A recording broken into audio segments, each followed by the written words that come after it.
Hi guys,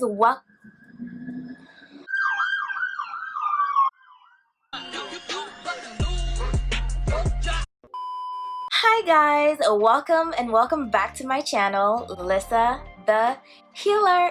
I am excited to have you back here. If you already subscribed and watched my videos previously, if you're new here, welcome to this channel. If you don't know me yet, my name is Allyssa. I'm a rising second year medical student, and today we're talking about my pre-med journey, my very non-traditional pre-med journey. This is the second video on the series. If you missed the first one, please go back and watch it.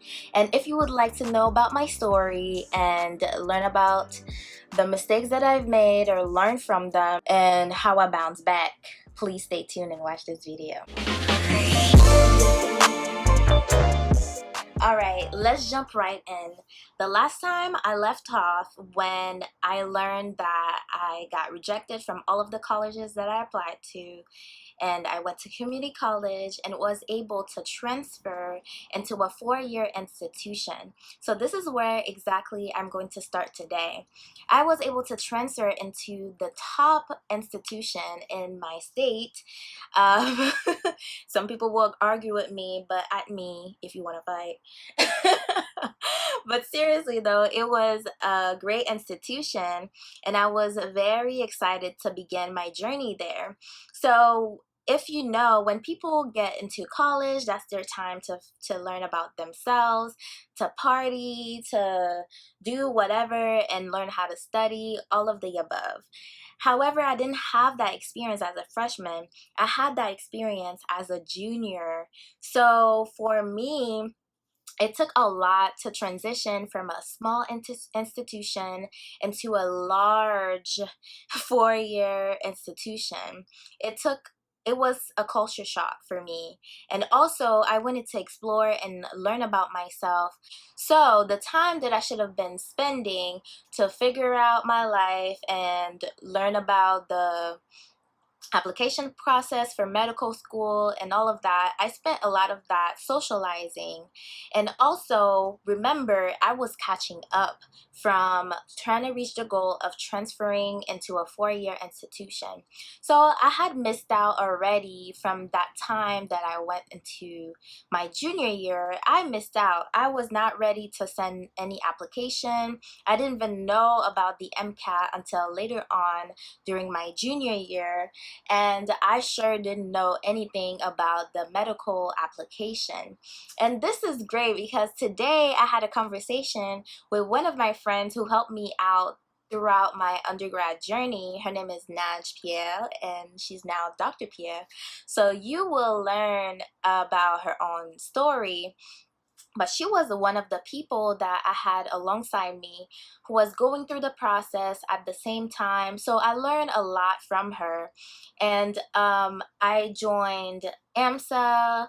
I was able to have leadership positions as an undergrad. I also founded a club at my institution, and I was also involved in research. So imagine for someone who started with the process from a freshman or maybe later as a sophomore, I didn't have all of this time to, build my resume. I only had the junior and senior year of college to do all of that.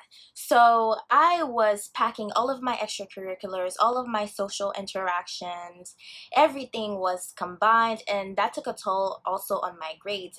In the summer between junior and senior year, I decided to take the MCAT because I found out I had to take it at that time. And luckily, I had a discount through the AMSA club, and I was able to enroll for a class with Kaplan. The issue was I was taking physics and genetics that same summer. I had a part-time schedule with school, and I was also trying to study for the MCAT, and I think I had a part-time job around that time. It was too much. I very much stretched myself too thin. I had some of my peers who were studying for the MCAT at the same time, but they didn't have to take classes. I was trying to catch up because my school, for some reason, had this limit on transfer students for us to finish in 2 years. So I didn't have the luxury of finishing or taking an extra year in undergrad to get my life together. I didn't have any of that. I was trying to reach my goal of graduating on time, and I was also trying to study for the MCAT. Needless to say, my MCAT score was a failure. It was a hot mess. At the same time, I was trying to do the application process because that was the thing to do as a junior. I wish I had known that I could have taken my time, that gap years were very common and all of that for me to get an idea of what I was doing. But I wanted to rush the process, and it was a hot mess. So I failed the MCAT. I barely passed my summer classes. And also I was trying to do the application process with no guidance. No one was here to tell me how to write a personal statement. I was trying to find resources through my institution and all of that, but it was a hot mess, like I said. So fast forward into senior year, by that time, I knew that I wasn't going to make it into medical school with my GPA and my MCAT score. I still sent in most of my primaries, and also I took my MCAT later. I took my MCAT all the way in August, so I didn't have the I didn't even know what my MCAT score was as I was sending my primary application. It wasn't until I got rejected from some of the secondaries and I saw my MCAT score. I said to myself, there's no way that I'm going to be able to get an acceptance letter from medical school. I don't even know if I sent secondaries, to be honest. Also, there were fees involved with this application process. So I didn't want to risk anything at all. So I had decided that I'm going to retake the MCAT in January. Again, I was rushing because I knew that they were changing the MCAT from a 4-hour exam into a 7-hour exam, which was very unfortunate for me because I was preparing and all of my practice exams were with the 4-hour limit. And if you think about it, there were no resources for us to prepare for the 7-hour exam when I was preparing for it. There were no resources. People didn't know what it was going to look like. It was bad. It's like a whole bunch of transitions were happening at the same time that I was trying to get my life together. So I had decided that I would use the December break, the winter break, to study for my MCAT. But again, I think I went home. I studied as much as I could. I didn't have the resources that I would normally have online, unfortunately, as I was traveling and all of that. But I think I went with my books. And another thing is that when I'm around my family members, they don't really understand the excess that I have to go through to focus and study. So that was a hot mess. I didn't have the will to study, and honestly, my family wasn't helping either. So every plan I had to study for that break was um, so I took the MCAT in January before they switched it to the 7-hour exam in February or March. And by then I think if I sent my application, this period of my life, to be honest, was such a blur. If I sent my applications, my secondaries, to any schools, I probably sent it to like a handful of schools, but I didn't. I think I probably did 6 because that's the number for some reason that was circulating. But to be honest, if you want to be safe, you probably should be applying for more. But I think I could only afford 6 because I did the assistant fee. I was probably being covered in some way, and I decided 6 was the number that I was going to try, and I'm not going to do more. To my surprise, my MCAT score came back exactly how it was. And it was a great reflection of how I didn't prepare well enough for it, neither the first time or the second time around. So by then I was in my spring semester of senior year, and I was very devastated.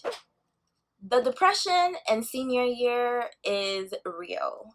This is the time where you do some self-reflection, some introspection, and you consider all of the decisions that you've made in the past.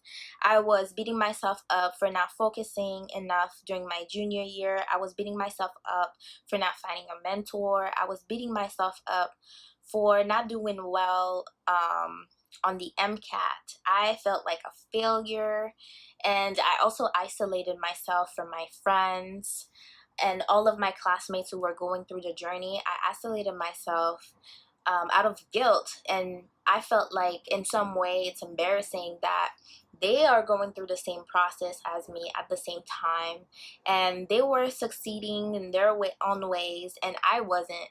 So I unintentionally isolated myself from my friends. I was also working and all of that. I had so many things going on at the same time. Because of my class schedule, I couldn't even make it to my job. I couldn't make up the hours, the minimum hours that they were requesting of me. I was considering doing the Caribbean schools, and I had already started talking to St. George's University in Grenada. I was going back and forth with the admissions department. I was asking them questions, and they had decided that they would give me, it sounded like a partial acceptance, but the reality was they wanted me to retake the MCAT. So the agreement would be that they would accept me if I could improve my MCAT score by a few points. And at that time, I was so devastated by my performance that I wasn't even sure that I wanted to go to medical school anymore.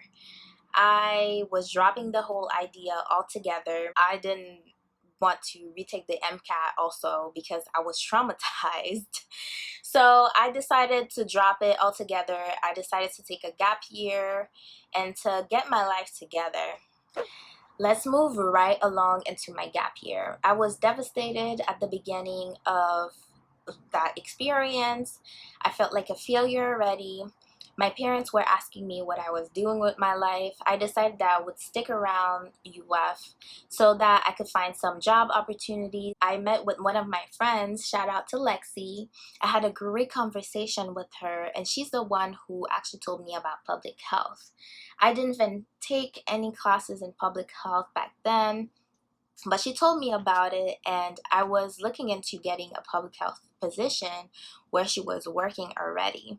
I sent my applications to her job to figure out if they had community health workers positions. And it's so crazy because I didn't get that position that I applied for. I was losing all hope, and I was considering moving back home at this point. But then one of the professors in public health, found my application somehow. When I went for my interview, the whole time we were talking about Haiti for some reason, and that's where I grew up. That's why I wanted to start from the beginning. They called me 2 hours later to ask me if I wanted to go back to Haiti and help them with the pilot study that they were doing.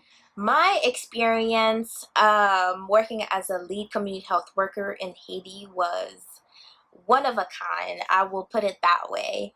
I learned so much through that process, and maybe I will tell you more about what I did and the journey and the experience and why I got interested into public health.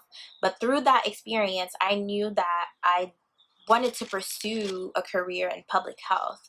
I was highly interested in what I've seen the public health students were doing, the PhD students. I interacted with professors through that job opportunity, and I knew for sure that I wanted to pursue public health, and I even knew that I wanted to dive into environmental health sciences because that's the research topic that attracted me the most. I knew that I wanted to apply. And while I was working full-time in Haiti, I sent in my application to 6 schools, I think. Again, the number 6. I sent my application in to 6 schools again. And one of them was an Ivy League. And guess what? I got accepted to all of them. I hope that you enjoyed this video. Thank you so much for listening to my story. This is the part 2. But guess what? There is more. Maybe I'll share a little bit of my MPH degree and the other master's program that I did afterwards. But we're almost at the finish line. We're very close to when I decided that I wanted to pursue medicine again. So if you would like to see the last video on my pre-med journey, please subscribe to know when I drop that video. Thank you so much for watching, and I'll see you next time.